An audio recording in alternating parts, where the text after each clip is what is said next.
Perkenalkan, saya Septian Rahmat Perdana Pranangin dengan NIM 2209064040, mata kuliah Politik Lingkungan dan Sumber Daya Alam. Pada kesempatan video kali ini, saya akan mencoba menceritakan ataupun menarasikan mengenai suatu tema, yaitu konflik pengelolaan sumber daya alam. Konflik pengelolaan sumber daya alam sendiri merupakan suatu pertentangan yang muncul akibat adanya perbedaan kepentingan di dalam memanfaatkan ataupun mengelola sumber daya alam yang terbatas, yang sering terjadi antara berbagai pihak seperti masyarakat lokal, yang secara tradisional masyarakat ini menggantungkan hidup pada sumber daya alam di wilayah mereka. Yang kedua, ada pemerintah yang memiliki kebijakan ataupun suatu legacy dalam mengelola ataupun pengelolaan sumber daya alam untuk kepentingan nasional. Selanjutnya ada perusahaan yang banyak melakukan eksploitasi atau mengeksploitasi sumber daya alam untuk tujuan komersial ataupun kepentingan kelompok ataupun kepentingan perusahaan itu sendiri. Selanjutnya LSM lingkungan, yang dimana memperjuangkan kelestarian lingkungan dan hak-hak masyarakat. Penyebab utama konflik pengelolaan sumber daya alam sendiri ada beberapa. Yang pertama itu adanya akses yang tidak adil, di mana ketidaksetaraan dalam akses terhadap sumber daya alam seringkali memicu konflik antara pihak yang satu dengan pihak yang lain. Selanjutnya, pengelolaan yang buruk. Kebijakan pengelolaan yang tidak transparan, partisipatif maupun berkelanjutan dapat memicu ketidakpuasan.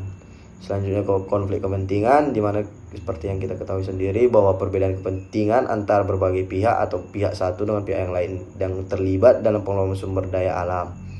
Selanjutnya, perubahan iklim. Perubahan iklim juga dapat memperburuk kondisi sumber daya alam serta meningkatkan intensitas konflik.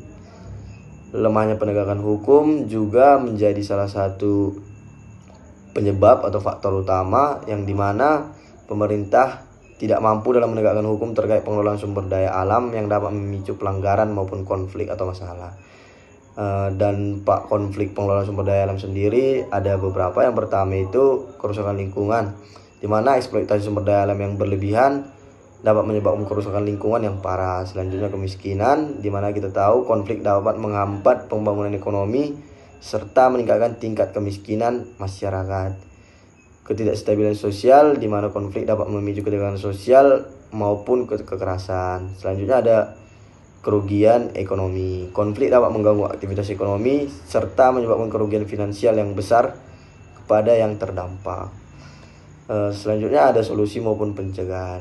Untuk mengatasi dan mencegah konflik pengelolaan sumber daya alam diperlukan upaya yang komprehensif, antara lain pengelolaan yang partisipatif yang melibatkan masyarakat lokal dalam proses pengambilan keputusan. Selanjutnya, penegakan hukum yang tegas dan jelas yang menerapkan sanksi yang berat bagi pelaku pelanggaran.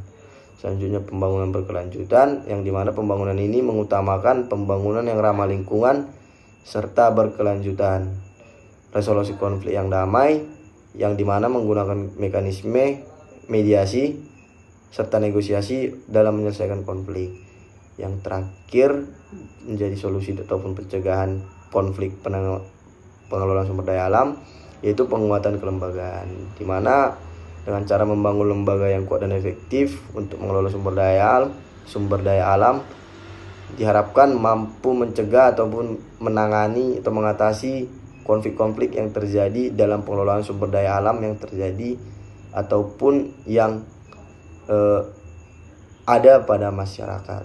Demikian video narasi yang dapat saya sampaikan. Terima kasih.